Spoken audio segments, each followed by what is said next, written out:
Oui, merci. Permettez-moi pour la question. Permettez-moi d'abord de revenir sur ce que mon co-débatteur a dit pour éclaircir, parce qu'il semble ignorer les efforts diplomatiques dont Mukwege fait preuve pour l'intérêt national. On comprend quand il parle en tant qu'acteur politique qui est à la course du pouvoir. Nous, ce n'est pas ça. Nous, c'est d'abord l'intégrité, la souveraineté et la paix. Beaucoup plus la justice pour les Congolais. Avant que le gouvernement rwandais puisse signer, n'est-ce pas, l'accord sur le minerai avec le Rwanda, l'Union européenne et le Rwanda. Dr Denis Mukwege avait déjà gagné une résolution au niveau de l'Union européenne qui interdisait la commercialisation et l'exploitation des matières premières venant des zones de conflit. Comprenez ça? Déjà, l'Union européenne avait déjà interdit la commercialisation et l'exploitation de ces matières-là venant des zones de conflit. Cette résolution-là existait. Le lobbying mené par Dr Denis Mukwege. Et c'était déjà un pas, n'est-ce pas, pour mettre fin, n'est-ce pas, à l'exploitation illicite ou bien au piège des minerais parce que ça ne pouvait plus avoir l'acheteur. C'est pendant que cette résolution-là existe, grâce au lobbying de Dr Denis Mukwege, pour votre information, que le gouvernement de Kinshasa a signé un accord à Goma avec le Rwanda, qui donnait, n'est-ce pas, au Rwanda la possibilité de raffiner l'or de la partie orientale du pays. C'est à l'issue de cet accord-là que l'Union européenne vient maintenant signer l'accord, venait encore signer l'accord avec le Rwanda pour l'achat et la commercialisation de matières premières. Ce qui est à la source, à la base même des conflits qu'il y a dans notre pays. Au-delà de ça, Mukwege n'a pas baissé le bras. Il a encore, après la résurgence du rébellion du M23, continué à mener des lobbying pour que ces contrats-là soient annulés entre l'Union européenne et le Rwanda. Et c'est à l'issue, n'est-ce pas, de la diplomatie agissante menée par Dr Denis Mukwege que l'Union européenne a pris des sanctions contre les Rwandais. Vous avez vu comment est-ce que les Rwandais a commencé déjà à s'asphyxier. Et le contrat là a été annulé. L'achat des minerais par l'Union européenne au Rwanda. Ça, c'était l'effort diplomatique de Dr Denis Mukwege. Il faut comprendre que les conflits que nous avons dans notre pays a pour soubassement des intérêts économiques. Le minerai. Principalement. Et c'est ce combat-là que Dr Denis Mukwege a mené. Au niveau de l'Union européenne, aux États-Unis, des sanctions ont été prises contre les Rwandais, contre certains leaders rwandais, contre certains leaders bien ciblés de l'AFC M23. Des sanctions qui n'ont pas d'effet jusqu'à ce jour.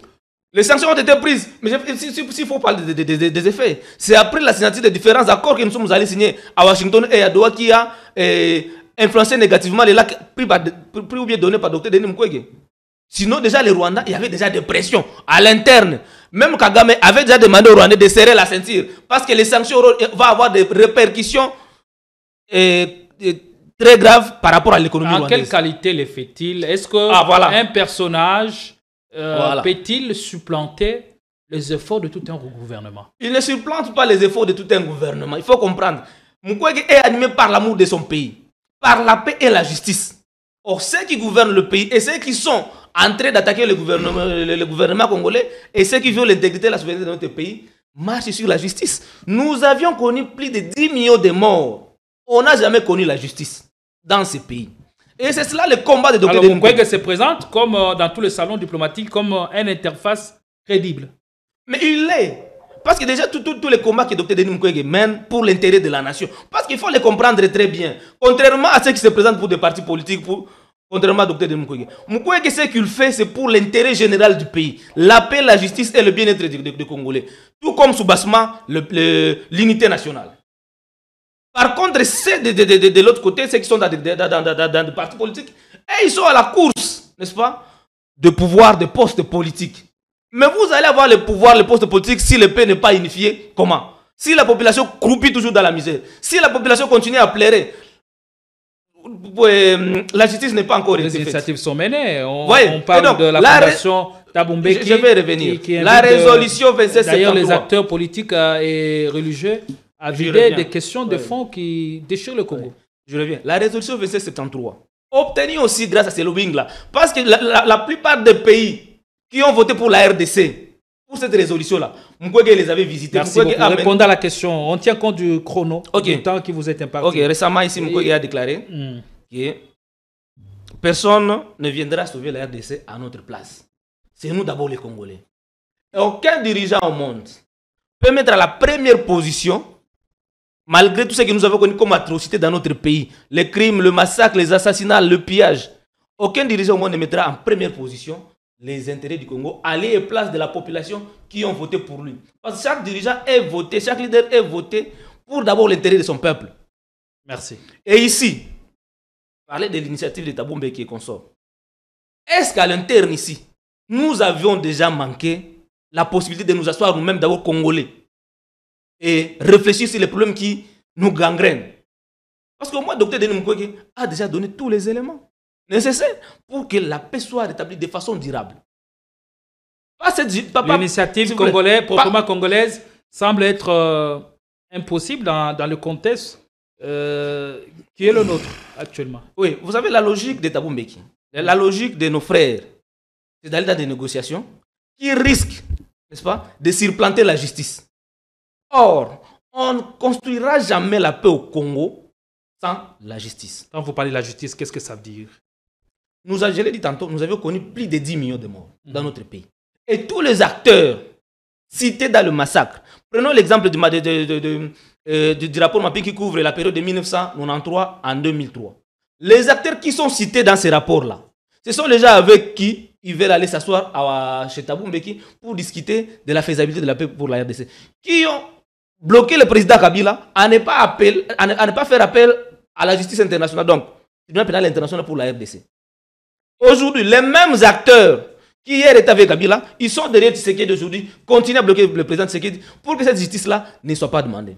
L'accord de paix qu'on a signé à Washington, on a marché sur la justice. J'aimerais un peu comprendre, Marius Mbalama. Comment à votre niveau, vous essayez de concevoir le retour de la paix? Donc pour vous, le retour de la paix passe inéluctablement par des sanctions ou par la justice, pour dire mieux. Ok, merci beaucoup. Merci beaucoup. Il nous reste 2 minutes. Hein. Ouais. À la base, nous soutenons le dialogue de la CENCO.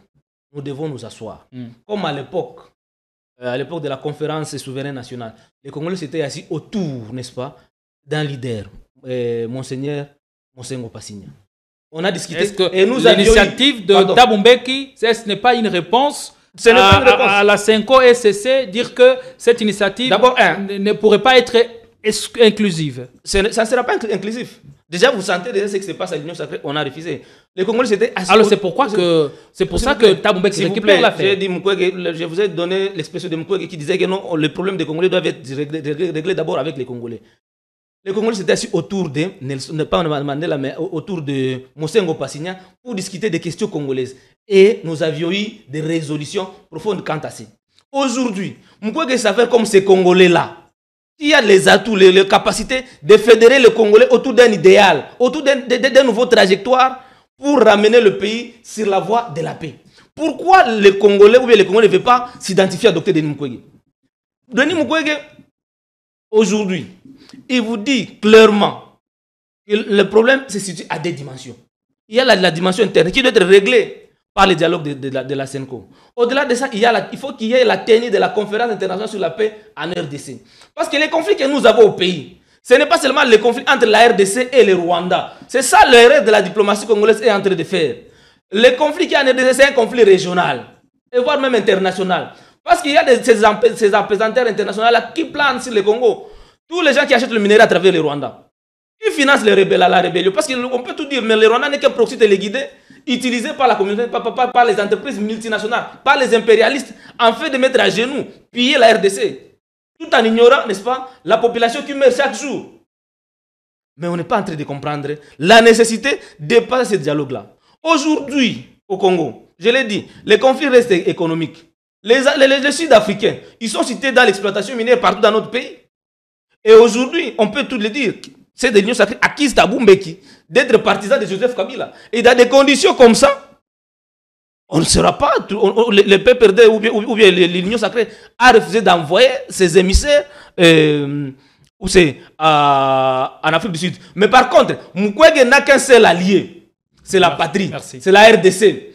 Réfléchir autre mesure, c'est aller continuer à sacrifier nos peuples congolais qui sont en train de mourir ici et là, sans que la justice soit faite pour eux. Merci beaucoup. On va prendre la réaction du gouvernement congolais qui s'est dit ne pas être concerné par l'initiative de la fondation Thabo Mbeki du 3 au 6 septembre prochain en Afrique du Sud.